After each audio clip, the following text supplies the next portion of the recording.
Not sure the microphone is working that well. Fortunately, I am extremely loud.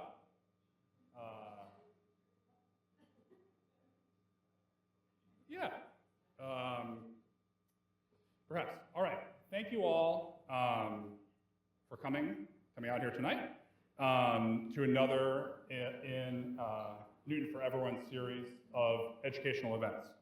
We're really grateful for you all coming out, both everyone here in the room and also everybody on the Zoom online. In case you're not familiar with us here at Newton for Everyone, we are a pro-housing organization here in Newton advocating for a diverse array of housing opportunities for people of all ages, means, and backgrounds to be able to live here in this city. And we are here tonight to talk about our schools here in Newton and the educators that make them great. The Greater Newton community values education very deeply. Young families move here for our schools.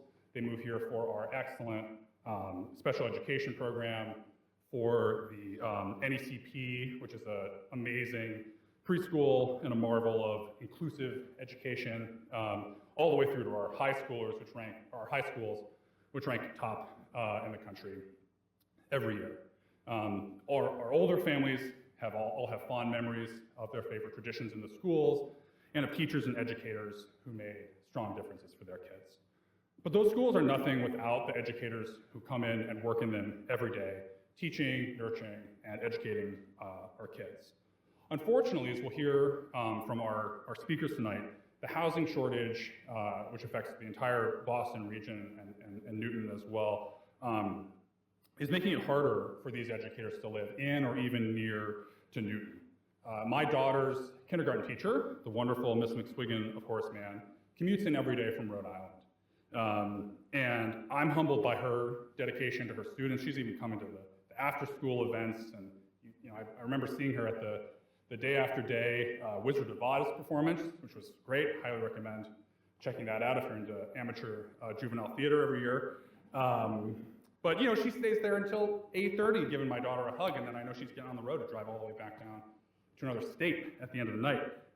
And I just wish she and so many of our educators didn't have to deal with long commutes and the burden of high cost of housing. But fortunately, we have the perfect guests with us here tonight to discuss this issue and the challenges that our educators face. First, we'll be hearing from Heather Pesky, who's the president at the National Council on Teacher Quality. She'll be presenting her organization's research on housing costs and teacher compensation, lay out the implications of the housing shortage on the retention and recruitment of high-quality teachers, and the impacts that has on the educational system and its ability to deliver quality education. Then we'll hear from Ari Kenyon Vance, who is a counselor, coach, and educator at Newton South, and her personal experience in trying to find housing near our schools so to better understand what this crisis means for individual educators and their families. So that's the program for tonight. Heather, please come take it away.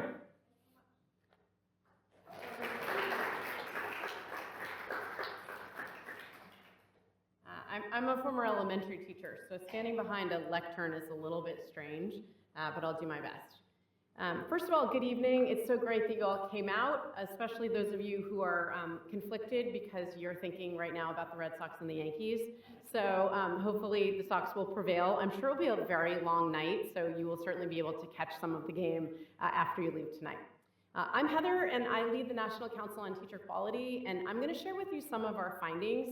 But before I do, I just also have to acknowledge my own teacher and mentor is in the audience. Susan Moore Johnson is sitting here in the second row. She lives in Newton, and she's a retired faculty member from the Harvard Grad School of Education. So the reason I'm standing here is because Susan is sitting there and has stood behind me for many, many years. So I just want to say thank you publicly for that. Thank you.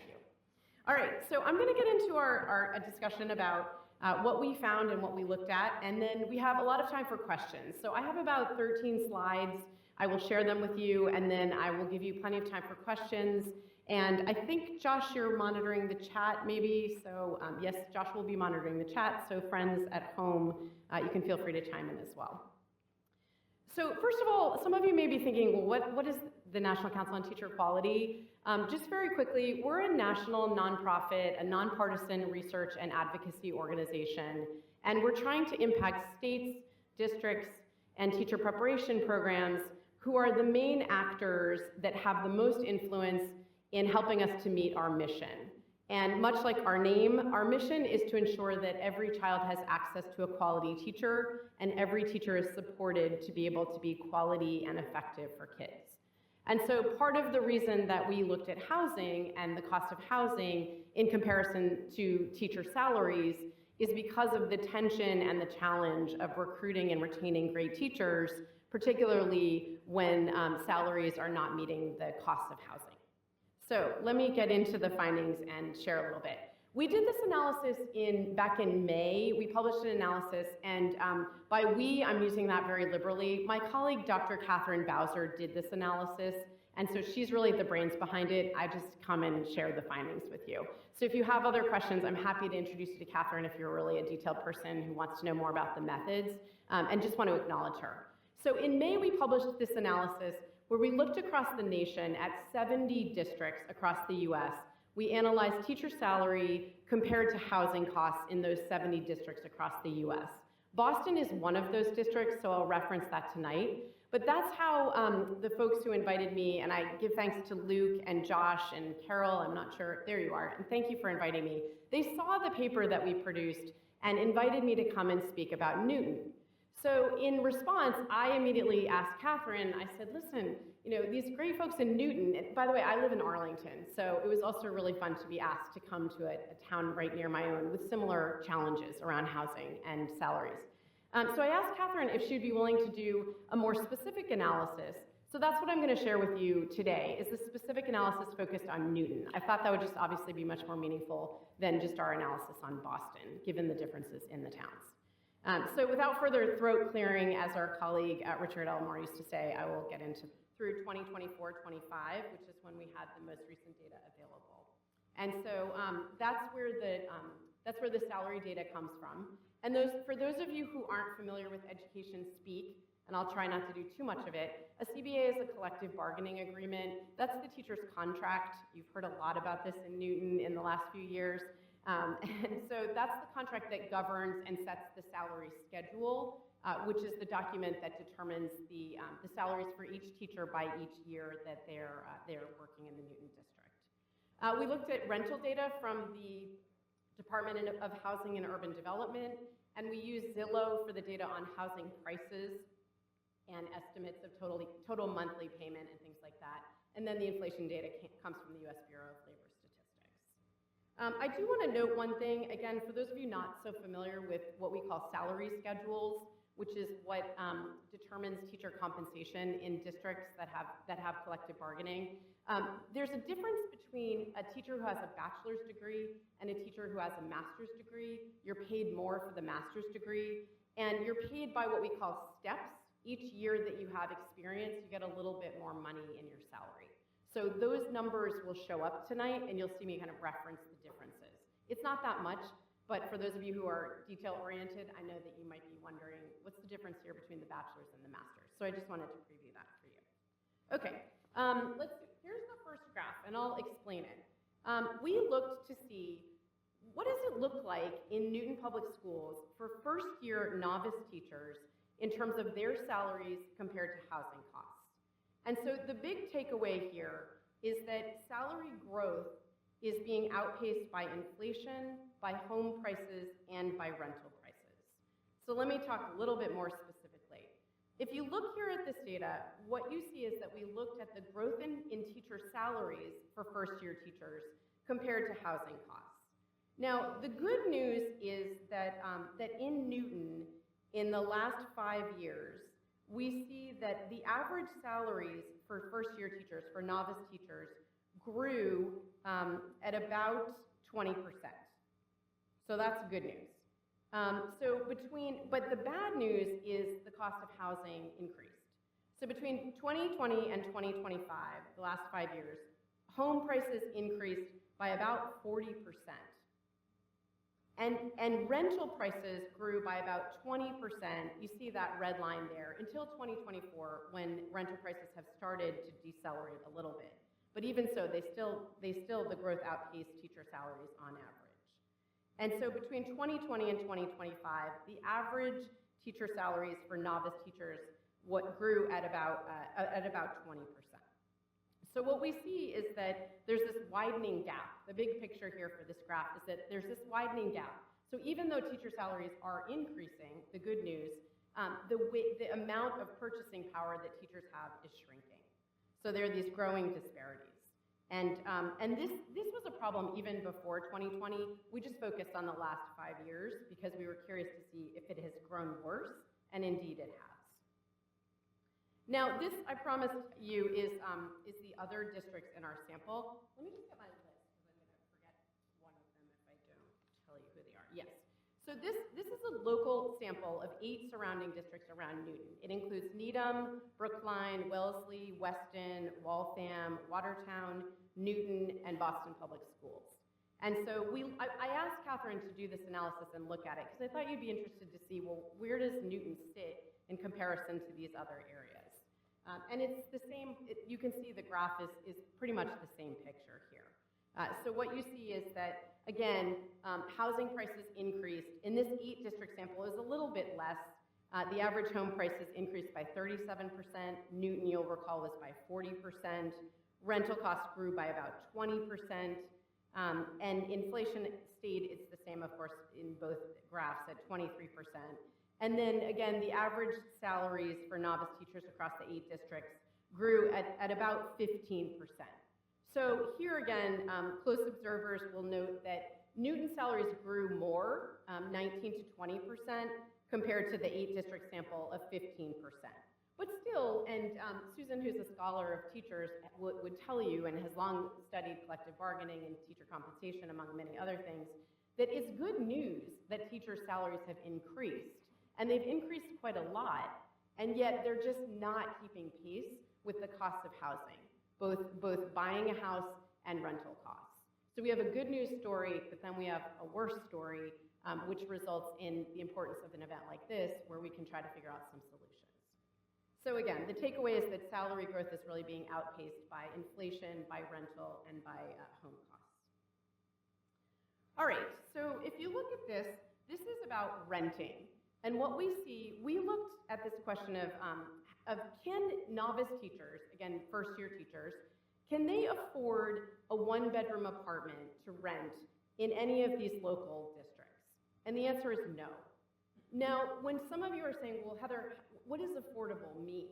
It means that you're not paying more than 30% of your salary, your gross salary, on housing. And so you can see that the percent of salaries needed for renting a 1-bedroom in all of these districts, including this town of Newton, well outpaces that 30% affordability threshold. And so you can see that in each of the districts, a 1-bedroom apartment is unaffordable for novice teachers, regardless of whether they have a bachelor's or a master's degree. It's a little more affordable if they have a master's, but really not by much. And also, we didn't show this in this chart, but I asked Catherine about this, and a 1-bedroom apartment is also unaffordable for teachers who have 5 years of experience. So you might say, well, their first year, they could live with a bunch of other teachers, or maybe they live at home. Maybe some of you are actually housing a teacher right now, who is your child who's living at home. But still, after 5 years, it was still unaffordable. And you can see really there, we're asking these first-year teachers, if you look at Newton, we're asking them to spend almost half of their salary to rent a 1-bedroom apartment. So people often say to me, well, Heather, so what do people do when they can't afford to rent a house or rent an apartment or buy a house? And the answer to that is mixed. I mean, as I just mentioned, some people live with family members. Other people take on many roommates. Still others really endure quite a long commute as they set out to live in Massachusetts in a town that's more affordable. But since we all live here, we well know that more affordable is relative, and it means further and further away from where they're teaching. And so there too, the impact of a really long commute, the research shows us a number of things. First of all, teachers are more likely to be absent. Not surprisingly, if you have a really long commute, it may be more difficult for you to get to your job. They also, some studies have shown that they have lower observation scores, which I don't think has much to do necessarily with their effectiveness, but rather probably their exhaustion from having to travel so far. They're less knitted into the fabric of the community. I mean, when I was teaching elementary school many years ago, I would run into students and their parents at the grocery store. Those of you who are or have been teachers know this is an astonishing occurrence for a child who's like, Miss Pesky, you buy groceries? And it's kind of this wonderful moment where you realize like you are part of this community and children see you in a different way than when you're in the classroom. Furthermore, the teachers who live further away, who have longer commutes, are more likely to leave the classroom, kind of not surprisingly, and certainly more likely to leave the district that they're in, perpetuating a revolving door and continued vacancies in your schools and in the town. So let me ask you, what do you think a teacher would need to earn as an annual salary in order to be able to afford rent for a one-bedroom apartment in Newton? Any guesses out there? This is when you all get shy. What do you think? Go ahead, call out some numbers. 120 to rent a one-bedroom? 95? Any other guesses? 150? To be able to afford a one-bedroom, it's about $91,000 that you would need to earn as a minimum salary for your rent to be able to be affordable. Again, some of you may be saying, wow, 30% is still a really high proportion of one's income to be able to afford housing. And you can see there the current starting salary. And the range, again, is because of bachelor's degrees versus master's degrees. Now, I want to show you, so I talked about the fact that teacher salaries have gone up. And so what we see here is that Newton teachers do gain purchasing power in the housing and rental market in their first 5 years, but rent is still unaffordable. So this graph is a little bit different than what you saw before. So imagine that you're a current teacher who's just started a job in Newton. This is September, well, we're almost at October, but you've been here about a month, a little over a month, and going through the first 5 years of your career. This graph shows what happened in teacher salaries for teachers from that first year on the job to having 5 years of experience under their belt. So this includes salary increases from things like cost of living adjustments and raises, the step raises based on experience. So this shows the trajectory for the 2020 teacher cohort in Newton, meaning a teacher who started in 2019-2020 and got 5 years of experience by last academic year, 24-25. So what we see is that housing prices increased in Newton by about 40%. You see that 39.7%. Rent increased by about 20%. Inflation, again, was at 23%. And Newton salaries increased for teachers with master's degrees and bachelor's. It's about the same for the first 5 years by 44%. So this is really good news. And it's counter to what we found when we did our national analysis, the one that I mentioned earlier. Nationally, teachers' purchasing power decreased in their first 5 years on average. So their dollars were worth less in the housing market in their 5th year of teaching than they were in their first year of teaching because the housing costs grew at such a fast rate. That's the national story. In contrast, here in Newton, teachers gained purchasing power in the housing and rental market. But before everyone gets pleased or we lull ourselves into thinking that teachers are going to be okay with housing, look at the little box to the right, which says that it doesn't mean that the teachers can afford rent. It's still unaffordable for teachers with 5 years of experience. A one-bedroom apartment in Newton is about 35 to 38% of a teacher's salary, depending upon whether they have a master's degree or a bachelor's degree. So again, it's a good news story that the salaries have increased, and it's a tough story overall in that their purchasing power has really not. This is the 8-district sample. Here again, we see that this is the same story where we looked at teachers who started teaching in 2019-2020 and got to 5 years of experience by last year. Home prices increased on average across these 5 towns a little bit less, by about 37%. Rent was about the same, and inflation obviously is the same. And here, teacher salaries in this cohort grew by about 45 to 46%. So again, this is good news, and it's counter to what we found in the national analysis. But we have the same warning here, where housing costs are still outpacing teacher salary increases.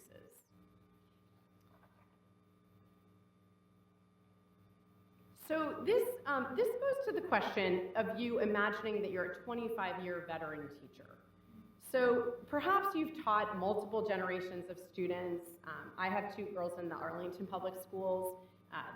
My second daughter is always lamenting that she has to be Lila's sister. So imagine that, that's in one family, of course, but imagine if they'd also taught me. So you might be a teacher with 25 years of experience who's taught multiple generations of families. You're very invested in Newton and in the Newton Public Schools. By the way, I will say to you all, we're also going to share the slides. It's totally fine to take photos with your cameras, but I should have mentioned that at the start. We'll share them and have them. And I have all these notes in the slide deck so that you don't have to interpret for yourself. I mean, you're welcome to, but we have a lot of notes too. So we're asking new teachers to live with these difficulties and these challenges of being able to afford a house, but we're also asking Newton's most experienced teachers to pay more than half of their salaries for a mortgage. And this assumes that they were able to scrape together 20% in a down payment, which I'll talk a little bit more about in just a second. So we asked the question, if a teacher could save 10% of their gross pay annually, which is pretty ambitious. I mean, ask yourself, did you save last year 10% of your annual gross pay? Maybe you did, maybe not.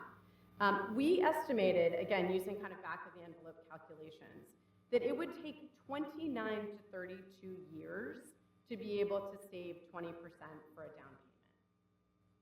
I mean, can you imagine telling someone who's starting out at 22 years old, you're gonna be able to have a house, but it's gonna take you until you're in your 50s to be able to do that.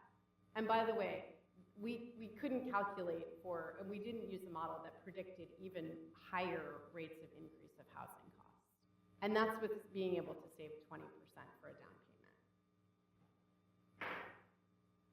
So on average, as you can see there, we looked at, in Newton as well as the surrounding towns, what percent of the salary would be needed to be able to afford a monthly housing payment? And you can see those numbers are pretty staggering in terms of looking at teachers either with a bachelor's or a master's degree. In Newton, it's 53% if you have just a bachelor's. If you happen to have a master's, which by the way costs a lot of money to attain, you would have to spend 48% of your salary. So what do you estimate now the minimum salary requirement would be for a teacher to be able to afford a monthly home payment here in Newton? Remember, it was $91,000 for rent. What do you think it would be if we said, what would the minimum threshold of salary be to be able to afford a monthly housing payment? What are some guesses? 250? 210? That's pretty close. The answer is $183,000. So for teachers with 25 years of experience, we're saying that if we assume their base salary, which again we looked up using the contract, we would say that it would cost $183,000 for a teacher to be able to afford a monthly house payment, again with the affordability threshold at 30%. And you can see there what teachers in Newton currently earn with 25 years of experience, with a really big difference between $69,000 and $80,000. So the question now is, and this, I know that Luke and Josh and Carol want to facilitate more conversation, which is great. But a colleague of mine said succinctly, this is my colleague Chad Alderman, and he said, I quote, "The teacher housing problem is largely a generic community-wide affordability problem that will be solved only by building more housing units." So sometimes people will say, well, what can we do? And I don't want to leave you feeling paralyzed. There are certainly a number of options, and this again is where I hope we generate more discussion. So I put forward a few ideas. The first is Bentonville Teacher Homes Project. I will note, if any of you have been to Bentonville, Arkansas, it's very different. It's a really different place than Newton or Arlington, my town, or this area. So Luke did caution me that I cannot go too long into this example because it's a really different context. Bentonville, for those of you who don't know, is where the headquarters of Walmart is, and the company has invested a great deal in that city. It's had huge growth. They have all these requirements about living there, and they subsidize a lot of the activities of the city, including this project. But I did want to mention it just to have an imagination in your mind about one possibility. This Bentonville Teacher Homes Project is a 160-unit affordable housing development that comprises 40 single-family cottages and 120 multifamily units that is designed to house teachers, staff, and other residents of the Bentonville School District. So it's really specifically designed as a place that provides housing for the staff of the Bentonville, Arkansas schools. Now, sometimes when I've talked to reporters, Sienna, I don't know if you would have this question, Sienna's a local reporter, they've asked me, well, Heather, do you think districts should build schools? I'm sorry, do you think districts should build houses? And I know that some districts have entered into this. Miami-Dade Public Schools is one of them, where they've repurposed some of their school buildings in order to build houses. The answer to that is no from me, because districts aren't in the business of being contractors, of figuring out how to build housing, and frankly, this is a lecture for another day, an engagement for another day. Districts aren't doing a great job right now in terms of our student outcomes. So they still need to focus a lot of effort on the work of teaching and learning and promoting an excellent education in the school district. So I think that for districts to get involved in building housing is kind of a distracting enterprise for an organization that is already very stretched in terms of capacity. And yet some of these districts have felt like they don't have another choice. They have to figure out, what can we do? How can we attract teachers? How can we provide housing for them? And what do we do now? So sometimes there are these school district and local housing authority partnerships. The other thing I would mention, which is an additional idea a friend just sent me recently, is something called Adaptive Commons. It's an organization that's investing in rebuilding what they call forgotten spaces. They're looking at working in partnership between developers and the local towns or cities to identify so-called undervalued real estate assets and develop them into living spaces.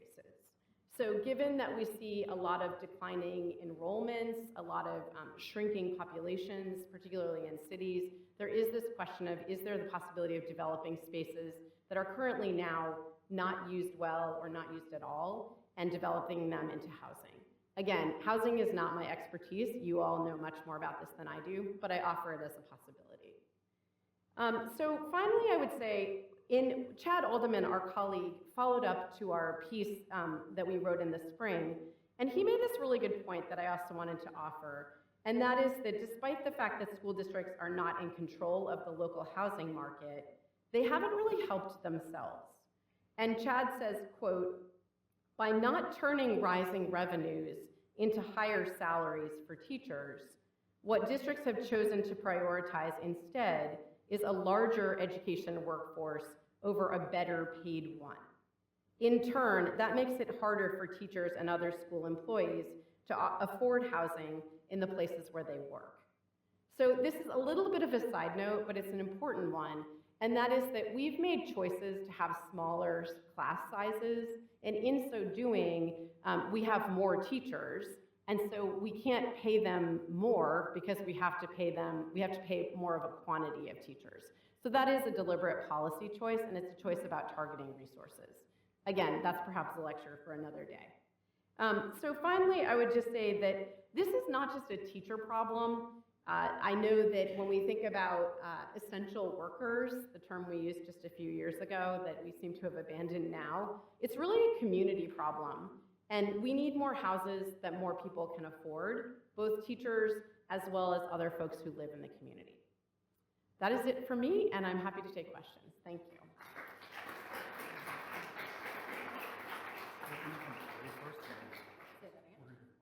Oh, I'm so sorry.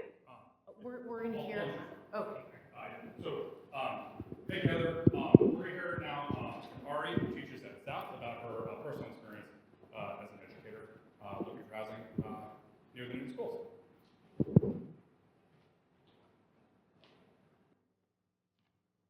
Hi everyone, good evening. My name is Ari Kenyon Vance, and I'm here today to share a little bit of my story being an educator in the district and having recently gone through the housing journey myself. So I began working in Newton in September of 2019 as a guidance counselor at Newton South High School. At that time, I was living in Cambridge with roommates, and over the next 3 years, from 2019 through 2022, I continued to rent and live with roommates. But when 2022 came along and I was 31 years old, I had this dream of owning my own home one day, but the reality was is if I didn't start doing some significant saving, that wasn't going to be a possibility for me. So I made the tough choice and I decided to move home and live with my parents.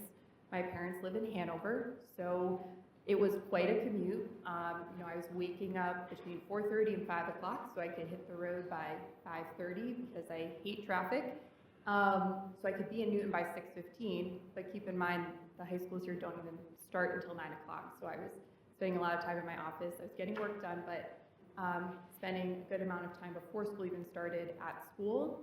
And then I was getting home around 7:30, 8 o'clock, which it is worth noting that my days were super long because I am also a coach. So in addition to being a guidance counselor, I coach 3 seasons. I coach in the fall, winter, and spring, which I love, and that wasn't something I was willing to give up, but that did mean it was long commute, long days for me, but ultimately I was determined to save money for my own home one day, and again, I love my job and I didn't want to give those parts up.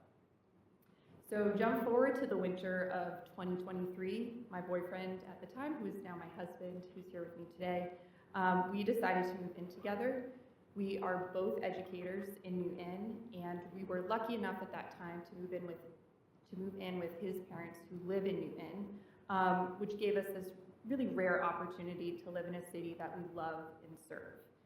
Living in Newton, less than like a 10-minute drive to school, was hugely helpful. It improved our work-life balance and allowed us to dedicate ourselves fully to our work. My husband is a chemistry teacher, I'm a guidance counselor, and we also coach together. So, this was a wonderful opportunity, and because of this, because we were able to save over the last couple of years, we're kind of the lucky ones. Like, we were able to purchase our own home this past summer. Unfortunately, not in Newton, but in a neighboring town that is a manageable commute to school and within our budget. We would have loved to have stayed in Newton. This community means so much to us because of the connections we've built with our colleagues and our students and the families we serve. But even with 2 incomes and 2 educators who have their masters, and with 3 years of savings, it just was not an option for us at this time. I believe that having teachers who live in the community is crucial. It allows educators to be involved more beyond the classroom. As I shared, James and I are coaches, but there's other teachers who are club advisors and they chaperone the school dances. And those roles are really important. They enrich the school culture, they strengthen the connections with students and families. But these roles also require more time and energy. So if the commute is long, it does become difficult for educators, as much as they want to participate and be there for students, to do so. So again, I'm here to really put a face and a story with this topic, and to encourage all of us to think about the policies and investments we may need to support housing for all, especially for our teachers. Affordable housing close to school for teachers isn't just about convenience, it's about also attracting and retaining passionate educators who help our schools thrive. Thank you.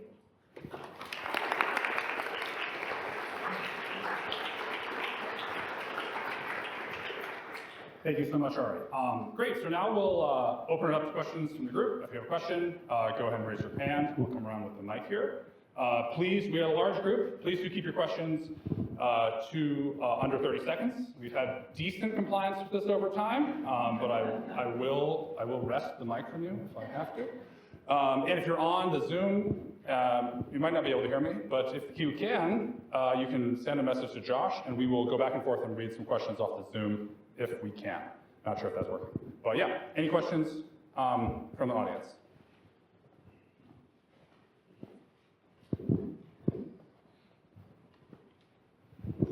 During the teacher strike, we learned that a lot of people in Newton, it was hard for them to swallow the pill that there was not livable wages for Unit C professionals. And I cannot understand how they would now not understand that this is also a problem.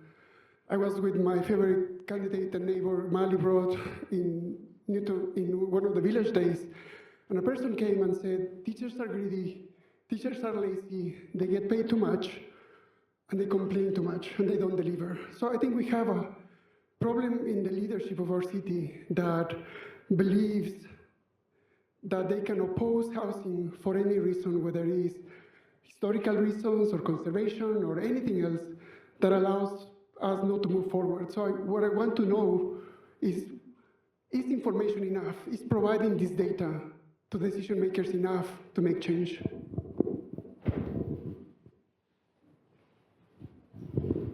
Do you have a thought? Sure. I think, I forgot your name, I'm sorry. Ari. I think what Ari just did is evidence of the importance of stories and stories accompanying the data, because I think you just touched a lot of hearts in the room, whereas I hopefully catalyzed some minds. And so I think it's really important that we hear these stories.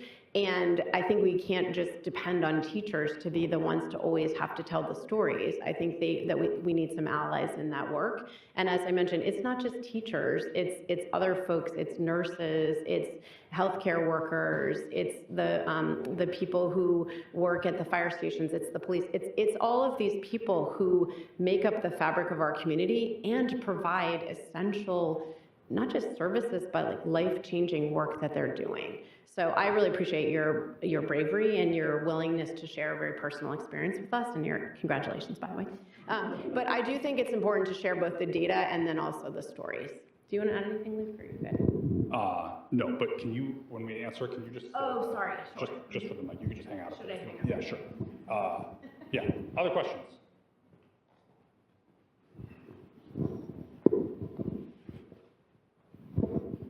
Hi, Heather, thank you so much for being here today. My name is Avery. I've become really interested. I was a teacher for 4 years, and then I left the profession because I saw an inability to save and do exactly what Ari has done and her husband have done, which, again, congratulations, and seeing like a different path towards homeownership and increasing my savings and paying off my debt. One thing that I have seen, I believe in some research, is some mixed results on teacher pay and its impacts on student achievement. And I'm wondering if you have any thoughts on why this effect of teachers being able to afford where they live and live where they work, why that impact isn't necessarily showing up in the data, since it has such a significant impact on teacher retention, their ability to afford rent and afford to pay off their mortgage. Why, or what do you think the reason is for that? Because I think that I've seen that kind of used as potentially a reason to not increase teacher pay because we don't see direct impacts on student achievement. And just, I'm curious on your thoughts as a policy professional. Well, I'm self-conscious because Susan has written books about this. So if you want to know more, look up Susan Moore Johnson's writings. So the research on, there are a couple of different ways of thinking about compensation, teacher compensation, and I'll try to keep to your 30-second rule. Oh, Keep it short. you can take more than No, this. no, I'm really, because some people in the audience are like, oh, here goes Heather on sort of a mini lecture on compensation. But so some folks have advocated for what is called merit pay, which is, or sometimes it's called pay for performance. So essentially this is paying teachers more for when they generate higher outcomes for students. And outcomes can be measured in various ways. It's usually in terms of pay for performance, it's usually been measured using standardized tests. And so you can debate about whether that's fair or reasonable, but it's a measure that's standardized, it's accessible, it's generally valid and reliable. So pay for performance has been used to pay teachers more when they get better outcomes for students. There's another kind of pay that is called differentiated pay, which is where you could do the pay for performance, or you could do things like where you have shortages, like math teachers, or I think you said chemistry teachers. There are consistent shortages and persistent shortages over many years in certain subjects, and in particular schools. And so some folks have advocated for differentiating pay in order to attract and keep the teachers we need in schools and subjects that have had a hard time attracting people to those schools or those subjects. The research is mixed. The research on performance pay is particularly mixed. Long ago, when I worked for the state, we ran a performance pay program called the Teacher Incentive Fund, and one of the districts was Springfield. And so at one point, I was curious, and so I went out to Springfield and met with a bunch of teachers and asked them about this Teacher Incentive Fund. They had no idea what I was talking about. They said, "Do you mean the Christmas bonus that I get?" And I was like, exactly. So if you're not very clear about what the pay is based on, then you're not motivating behavior, obviously. But when it comes to differentiating, there have been some successes. So for example, the state of Hawaii gave a bonus for teachers who were certified to teach students with disabilities, special ed certified teachers. And they paid $10,000 more per year to teachers who came to teach, who were certified to teach special ed. And in so doing, they reduced their vacancies in special ed by about a third, by 32%, in a very short period of time. So there have been some successes. There have been some programs. Dallas Independent Schools, for example, use performance pay, paying teachers for outcomes based on their teacher evaluation system.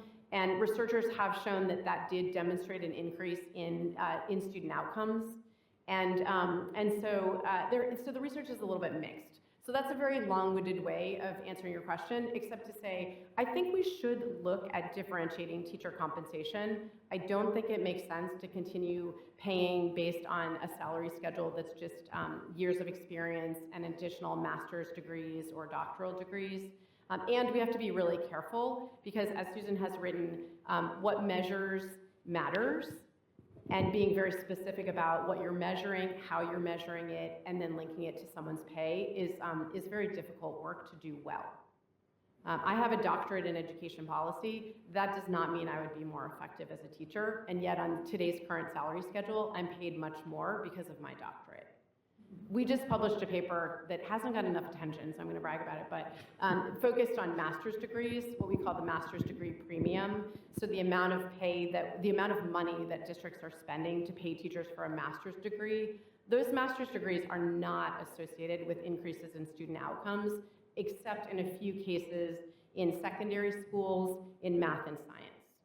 So why we're paying someone like me more money because we have more advanced degrees that are not related to student outcomes is something that we need to question, particularly given your question about the importance of targeting our dollars to really get the best bang for our buck. Great, we're gonna go to a question from the Zoom. Yep. So one person had a very concrete question. You had equated monthly housing costs with mortgage, but housing costs can also include utilities and insurance and taxes. And they were curious if your research included all those extra costs or is just mortgage costs? And if so, does that make it even harder for teachers?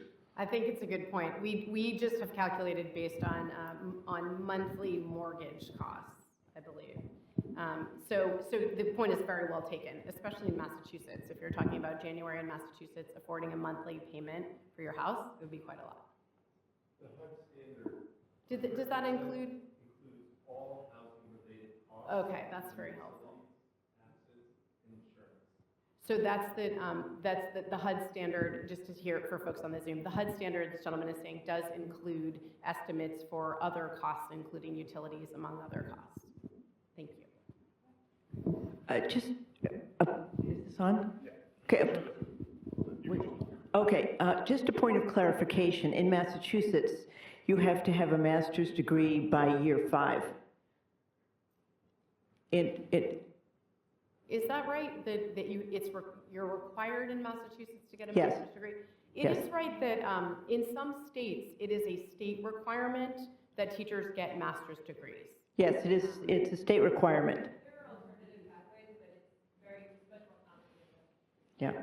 Yes, so I think your point is well taken, that in this case, in Massachusetts, and in other states that require a master's degree, the audience for this conversation is the state. Because if they're setting that as a requirement, then teachers, of course, in order to stay licensed, have to follow through and get that master's degree. Yes, and this was a part of the Education Reform Act of 1993 that required this. And just to be clear too, subject matter subject knowledge, subject matter content knowledge is very important. It's just that we don't see that show up in student outcomes when it comes to getting a master's degree. So as I said, where we do see it show up is when you're getting a master's at the secondary level in the same content that you're going to be teaching in math and science. So thank you for the point about state policy and the requirements. We'll go to another question from the Zoom. I know that Newton is looking at quite a few teacher retirements over the next few years, and retiring teachers have more income, more likely to be able to be living within Newton. Are there other communities you've looked at with similar retirement patterns, and how did that change the makeup of teachers? Is there any So I guess I'm just trying to understand, is the question, have we looked at other communities that have similar demographics of retiring teachers? is this likely going to get worse for a town like Newton as older and higher earning teachers retire? And if so, are there other towns that have had to deal with that kind of changing demographics amongst their educators? So the demographic shifts in educators, there is a national pattern, but teacher labor markets are very local. I don't know, I don't have a good example of a place. Were you about to jump in, Susan? I don't have an example of another town that has like similar retirement patterns to Newton because I don't know the demographics of Newton teachers.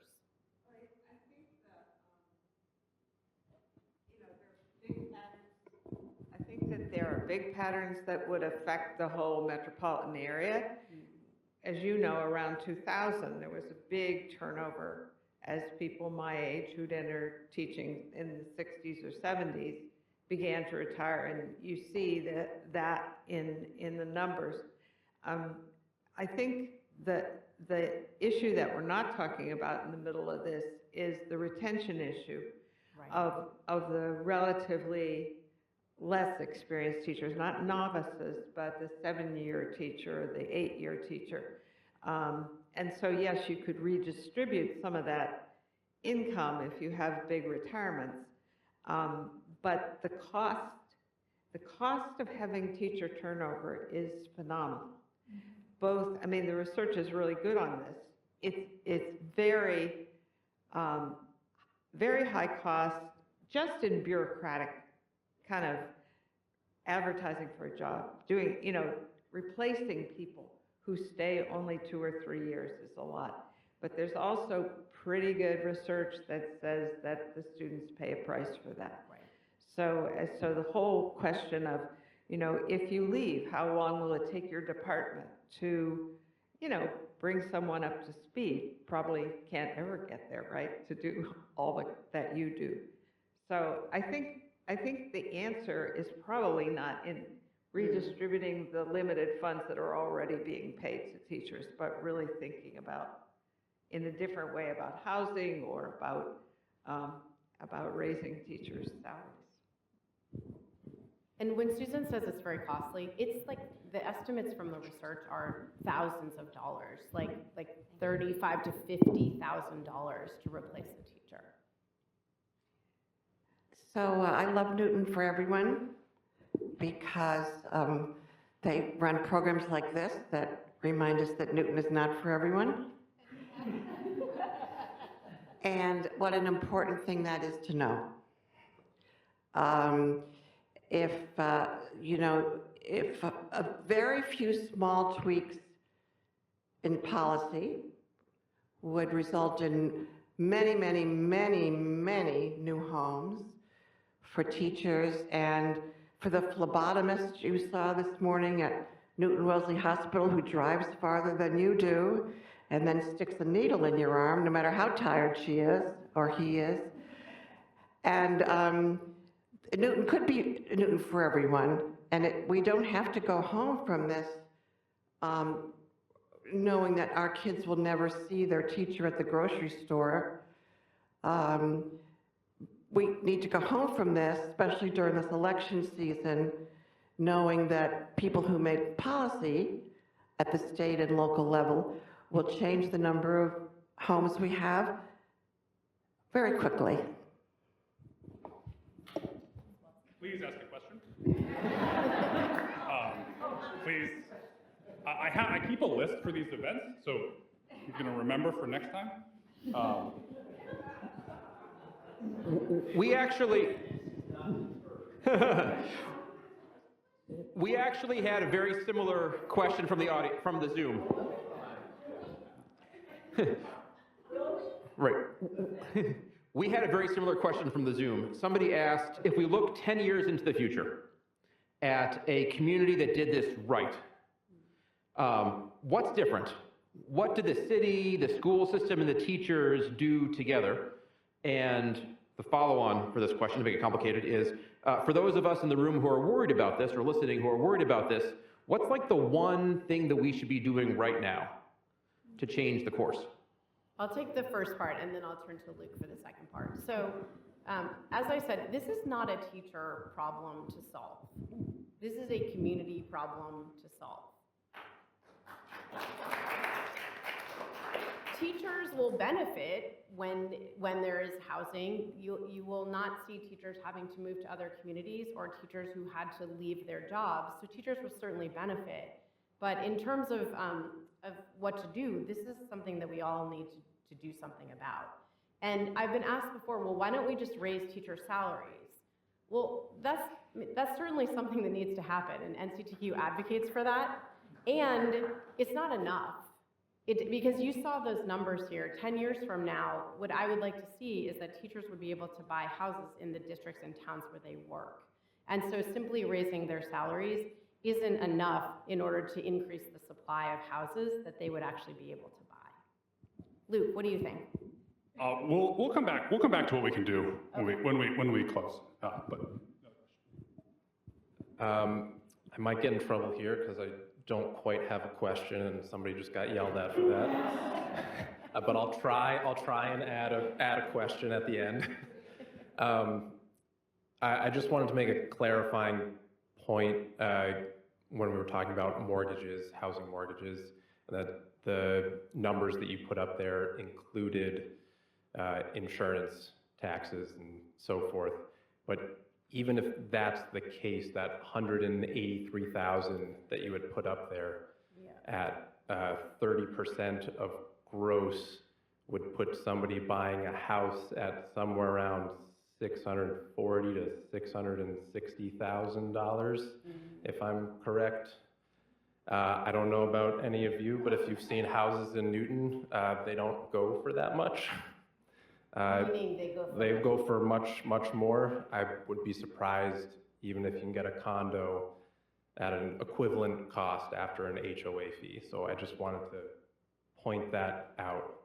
That's even more stark. That is the bottom level of housing in Newton. Thank you.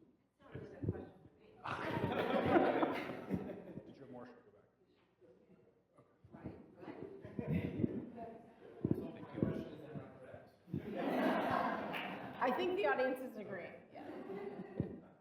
Yeah, I've got a couple of observations and points. All three of my children went to the Newton schools. Oh, I'm sorry. All three of my children went to the Newton schools. And, well, none of them live in Newton. None of them have ever expressed any desire to live in Newton. But that's, that's their opinion. I personally, I'm a retired school teacher. I'm living on my pension. Very good. I never wanted to live in the town I taught in. If I'm coming out of Garden Remedies, do I really want the parents singing me? Okay? If I remember running into my son's 5th grade teacher at Marty's, and we had a good laugh over it because I told her I understand why. But that's my own personal opinion. I had no desire. Also, as a teacher, I didn't want charity. I want to be able to afford a house. I don't want the nice people to give me one. I taught in the Bronx, okay, not an issue. I taught in Belmont and Sudbury. I didn't want their charity. I wanted a salary. And this just perpetuates, I think, charity for teachers. And as I said, it's not something. And pay bumps, having gone through a bitter strike in Belmont many years ago, the last thing I would ever advocate is differential salaries for different subjects. You split the union, and it's just not something you can do, and I just don't think it's a good idea. Well, People this is not without controversy.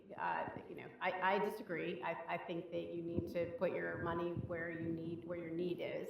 We can debate that. But I agree, your point is very well taken. I don't think any of us are advocating for charity for teachers. However, when you look at a graph like this and you see the widening gaps, this is just in 5 years, from 2020 to 2025, and there were disparities before that. So I think what we're talking about is such a level of crisis, these widening gaps between what we're paying teachers and the cost of housing, that we have to think about what are the other solutions to this.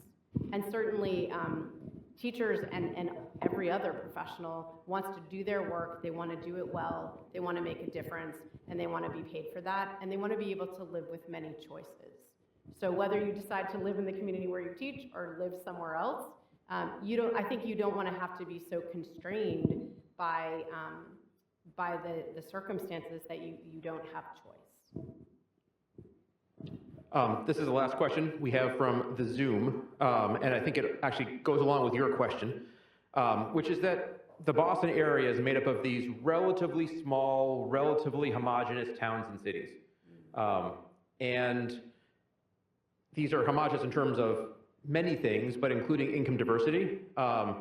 Looking across the country, right, is this a common problem, these kind of small towns that each one sets their own policy with regards to housing and with regards to school? How far do other towns decide is too far or not too far for a teacher to drive? And is it reasonable to have the expectation that Newton teachers should live in Newton instead of other towns? And should this extend to other city employees like police or fire? That's a lot of questions.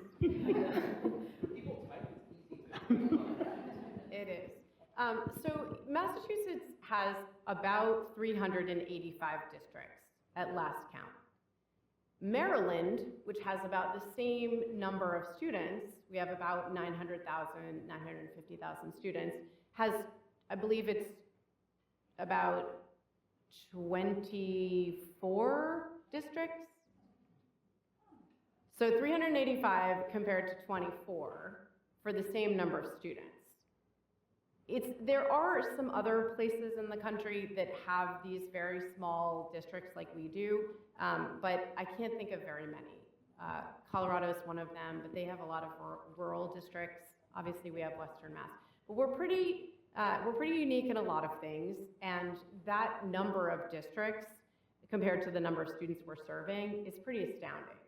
And when you think about the number of services that a district has to stand up, from HR to payroll to, I don't know, food services, everything, it is not the most efficient of systems. And yet I know in saying that, people are thinking, well, some people may be thinking, well, Heather, but we want our local schools. So I understand that as well. But it is a situation in Massachusetts that is oft debated about this very many number of districts.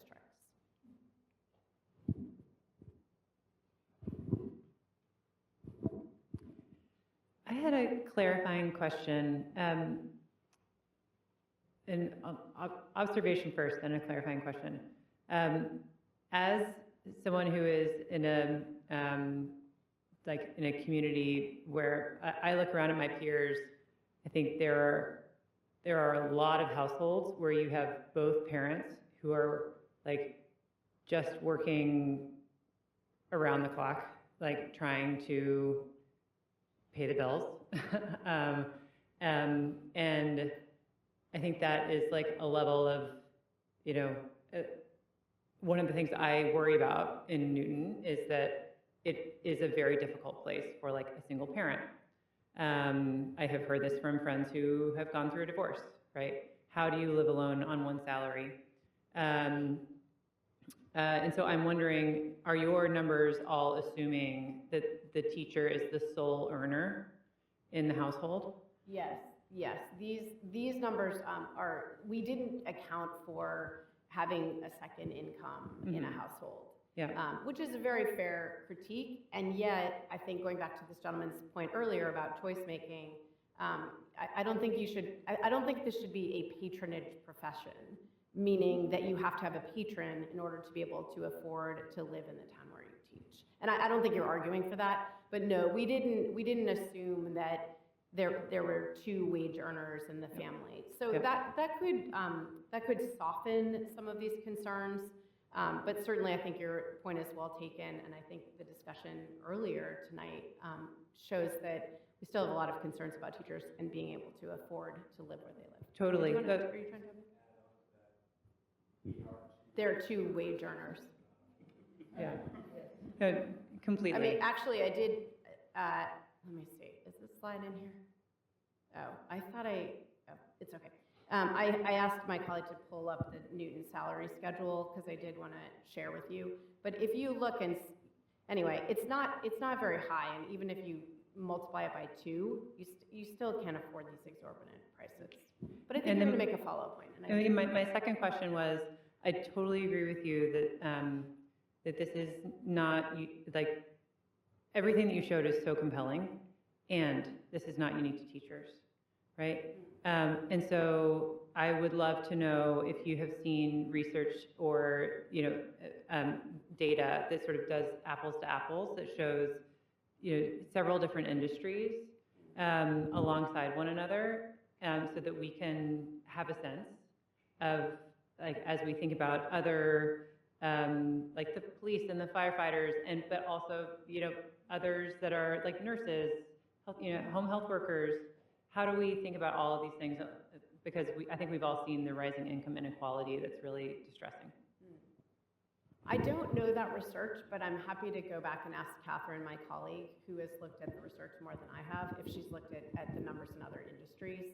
I'm sure it's very similar, and I don't know the answer to that because we've been so focused on teachers.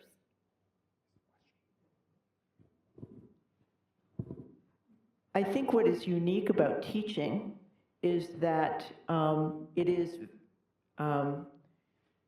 almost identical, no matter where you teach. If you're a teacher, you are in a rectangular room with 22 students, whether you are west of Worcester or whether you're in Newton. And so at a certain point in your life,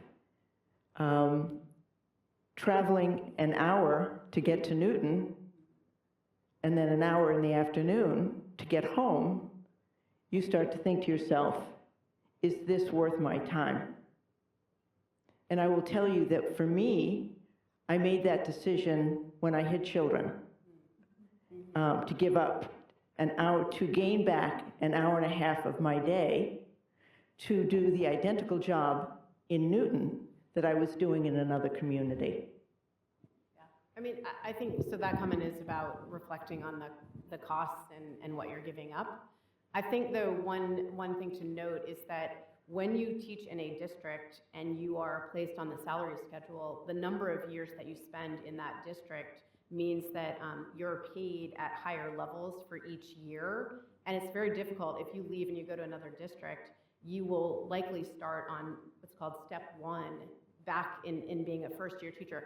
Sometimes the district has provisions in their collective bargaining agreement where they will allow you to start at higher levels, or you can negotiate that, but that's not always the case.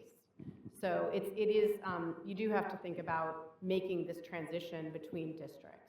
And some states, like North Carolina, have a statewide salary schedule, and so if you move from one district to another in that state, you can keep that same salary level. But that's not the case. Massachusetts negotiates its salary schedule for each of those 385 towns. Can I just mention one other quick resource? Because another colleague is in the room, Jonathan Travers. Do you live here in Newton too? Yes, he's a Newton resident as well. See this, I bring my colleagues and friends to the event. Jonathan is the president of an organization here in Watertown that is called Education Resource Strategies.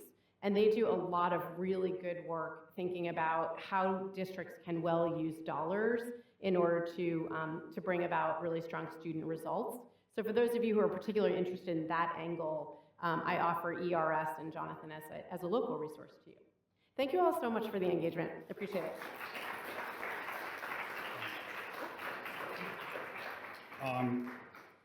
Great. Well, yeah, thank you so much, Heather. Thanks, everyone, for mostly asking questions.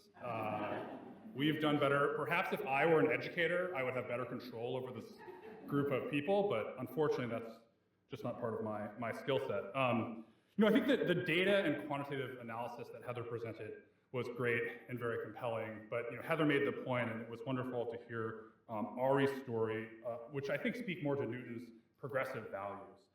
We should want to build a city where the educators who serve our community can also, if they choose, can live in our community.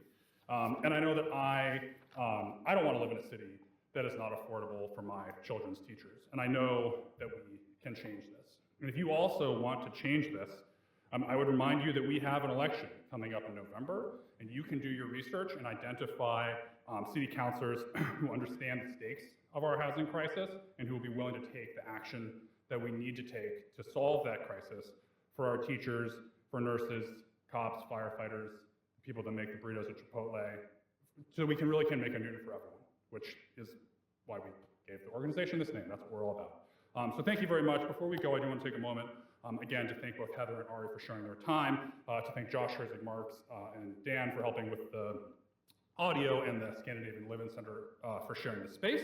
If you enjoyed this event and would like to hear more about our events, you can sign up with us, get on our email list.